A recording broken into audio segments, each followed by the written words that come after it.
Stop trying to understand. A talk with Unmani.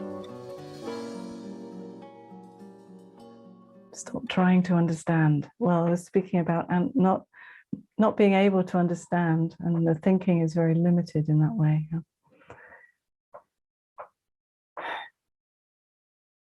That as soon as it thinks it understands something, it puts us in a certain box of, now I've got it.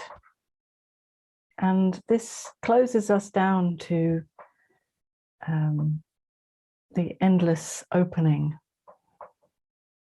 of life. And when we actually acknowledge that I can't understand with my thinking, then there is a deep surrender in that. I can't get it. I can't come to rest in my thinking. I will never come to rest in a final understanding using my thinking. And the only true understanding is not of the thinking. It's a recognition that is beyond the thinking. So it's got nothing to do with this servant of this servant thinking, which is always going to be limited.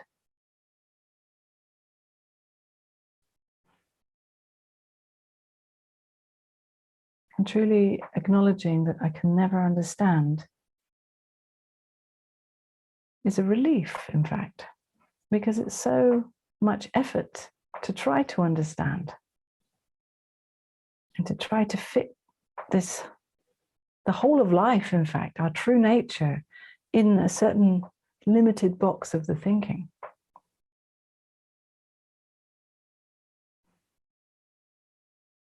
And when we see that it's impossible, we just give up. Okay, I'll never understand it. This is when the thinking bows down to the true boss, the true king or queen, or whatever we call it, the awareness that we really are, our true nature is life itself. The thinking says, I can't understand. I will never understand. It's not up to me to do that job.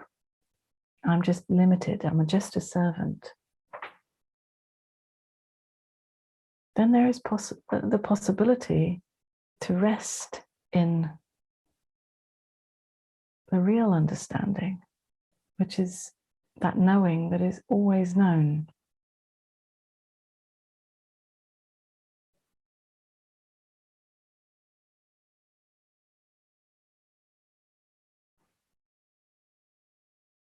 But it does seem to take time for the thinking to see that it is impossible to ever understand it. So it tries and it fails, and it tries and it fails. And this trying and failing to understand, or thinking that I understand, and then realizing that's not it, and then thinking I understand again, and then realizing again that that's not it.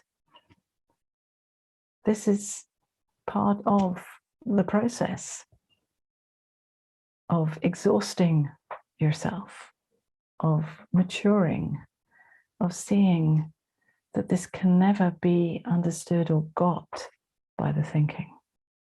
It seems that we have to go through this process of trying and failing, of trying to understand and seeing that it's impossible. We have to go through this process ourselves in our direct experience. So we can't just take on what a spiritual teacher might teach us and say, well, if I say to you, you can't understand, you can't just take that on.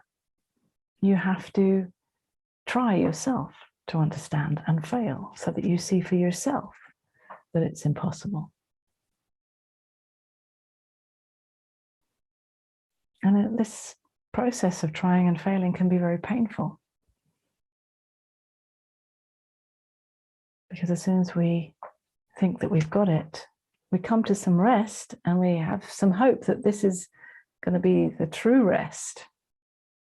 And then again, we say, no, it's not that. And we fall into disappointment and hopelessness. And then the thinking tries again. So the message is to stop trying to understand, but you can't force yourself to stop trying to understand. The nature of the thinking is that it does try to understand. So even if it goes on trying to understand, you can see more and more the futility of this. You can see more and more the limited nature of this way of making so much effort to get there. And then we can really start to honor and feel grateful for the thinking that is trying so hard to help.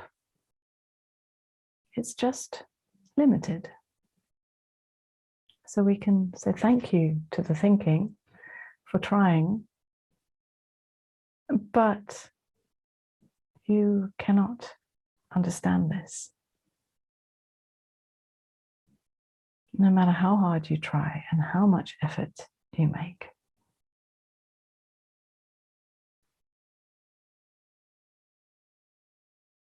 So we can see the thinking almost like a child. It's trying to do its best. So we can embrace the thinking and acknowledge it while still knowing its limitations, knowing our true nature that is beyond all mental understanding.